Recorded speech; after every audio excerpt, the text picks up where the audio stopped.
Hey everyone, how's it going? What happened to Super Saiyan levels 1, 2, and 3? Do you even remember the last time these forms had a truly important role in Dragon Ball Super? Or did Divine Ki completely replace the transformations that were once so iconic in Dragon Ball Z? Well, stick around because today we're going to talk about the tragic fate of the original Super Saiyan forms. But first, don't forget to leave a like, subscribe to the channel, and let's get started. Guys, the main premise of Dragon Ball has always been about breaking limits.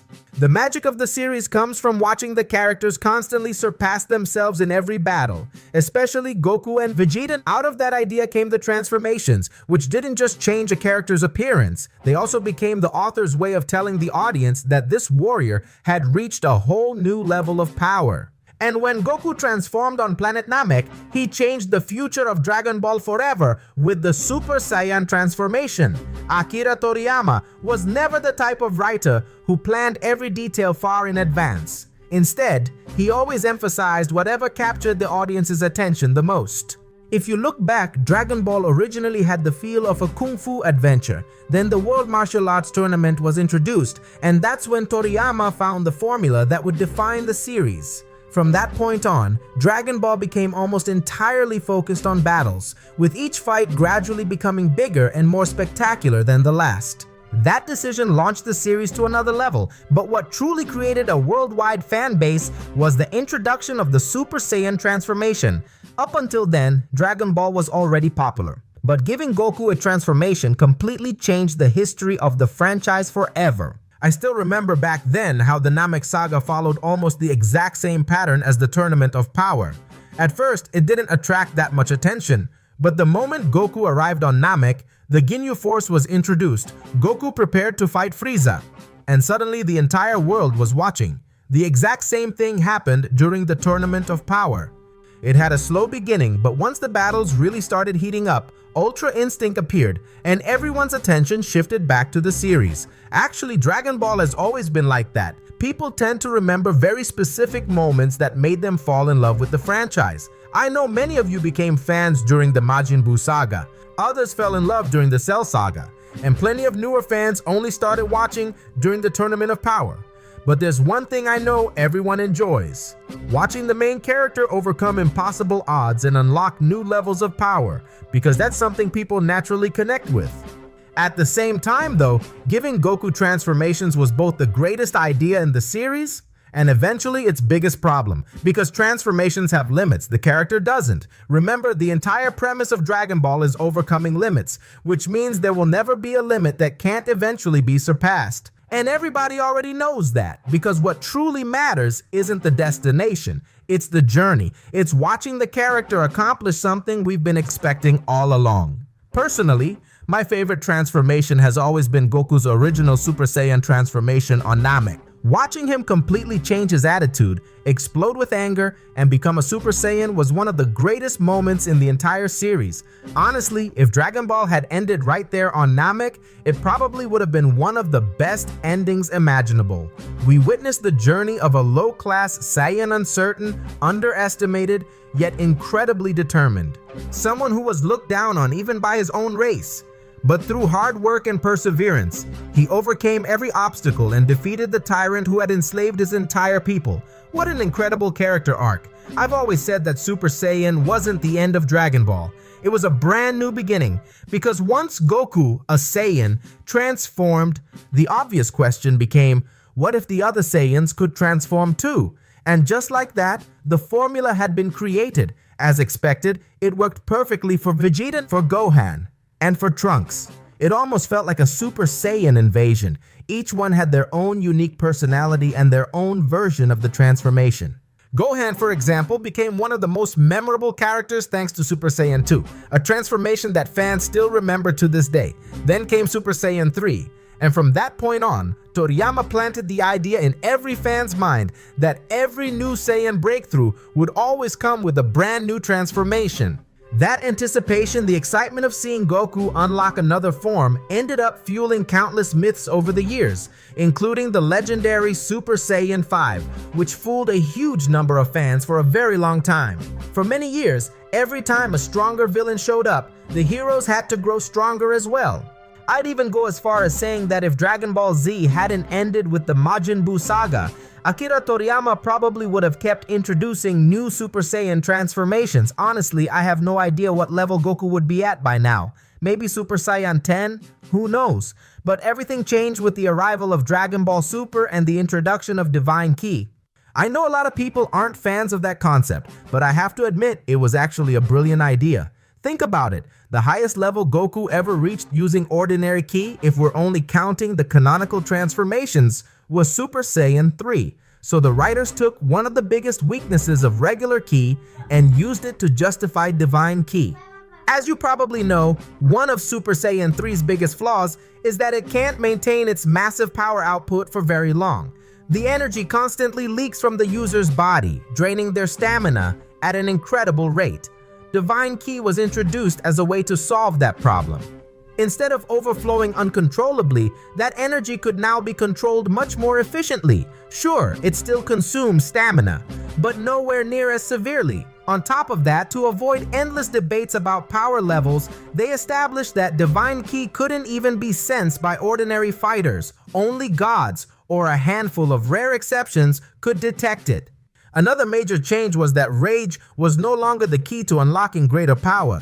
Goku didn't need to scream his lungs out every time he reached a new transformation anymore. And while the idea itself was excellent, it also came with consequences. Because Dragon Ball Super essentially killed off the original Super Saiyan transformations. I understand why. Once gods became part of the story, it no longer made sense for Goku and Vegeta to rely solely on their old powers. Their entire power system needed an upgrade. And in my opinion, Divine Ki was a very smart solution, but every choice comes with a price. As the story moved forward, those classic transformations that meant so much to generations of fans slowly started fading into the background. Let me ask you something. Do you remember the last time Goku seriously used Super Saiyan 3 in Dragon Ball Super? Probably not.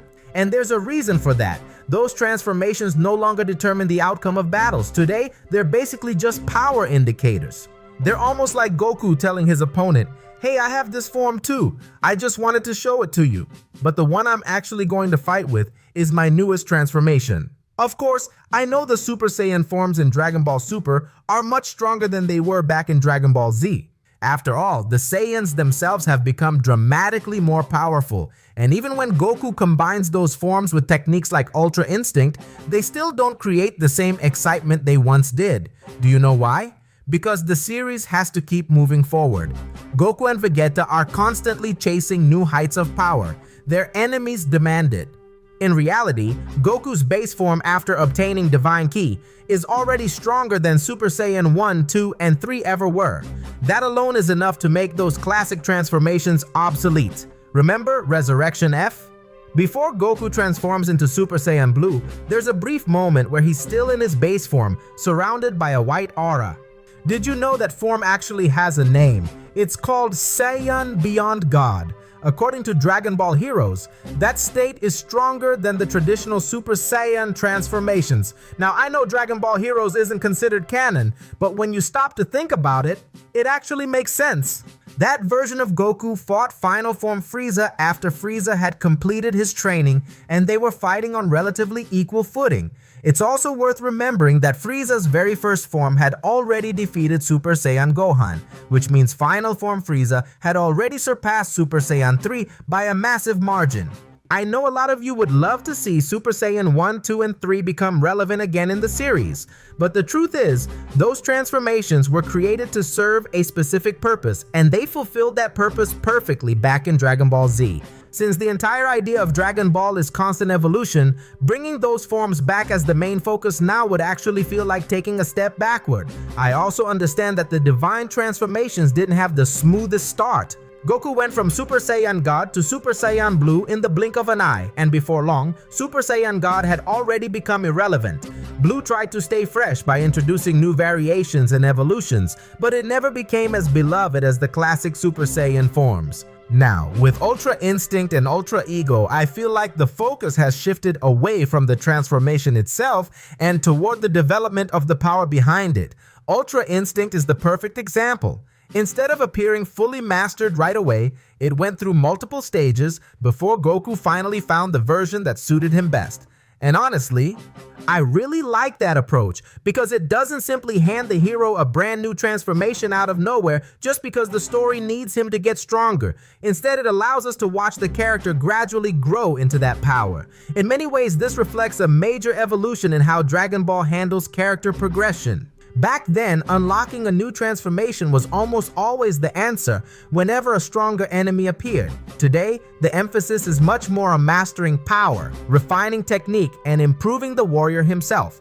That's exactly why classic forms like Super Saiyan 1, 2, and 3 have gradually faded into the background. Not because they stopped being important. Quite the opposite. They were absolutely essential in building the legacy of Dragon Ball, but they already accomplished what they were created to accomplish. And once a transformation fulfills its role within the story, it's very difficult for it to reclaim the same importance it once had. That's why, these days, whenever Goku uses one of those forms, it's usually for one of three reasons: to demonstrate the difference in power, to test an opponent, or simply to create a nostalgic callback for longtime fans. They're no longer the transformations that decide the outcome of the battle. Today, that role belongs to forms tied to Divine Ki, Ultra Instinct, and in Vegeta's case, Ultra Ego. And honestly, that progression feels natural because the enemies have evolved too. The stakes are much higher. And Dragon Ball has always needed to keep raising the ceiling to stay true to its core philosophy. So even though the original Super Saiyan transformation carries an enormous amount of nostalgia, it's hard to imagine those forms ever becoming the stars of the series again. They represent one of the greatest eras in Dragon Ball history.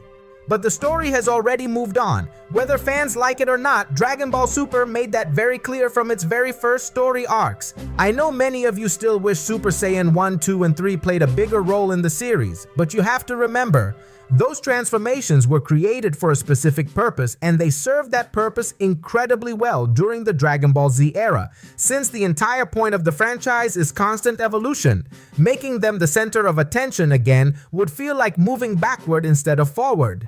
I also know the divine transformations had a rough start. Goku jumped from Super Saiyan God to Super Saiyan Blue almost immediately, and before long God had already faded into the background. Blue tried introducing new evolutions, but it never truly won over the fanbase. Now with Ultra Instinct and Ultra Ego, it feels like the focus is much more on mastering power than simply unlocking another transformation. Ultra Instinct itself is proof of that. It evolved through several different stages before Goku finally discovered the version that fit him best. And honestly, I really enjoy that direction. Instead of giving the hero another transformation out of nowhere simply because the plot demands it, the story allows the character to earn that power through growth and mastery. But now I want to hear from you. What do you think? Do you miss Goku's and Vegeta's classic Super Saiyan forms? Do you think they deserve to appear more often in Dragon Ball Super? Or do you believe their time belonged to Dragon Ball Z and it's time for the series to keep moving forward? Let me know down in the comments. And as always, if you enjoyed today's video, don't forget to leave a like. Also, share this video with that friend who's just as obsessed with Dragon Ball as you are.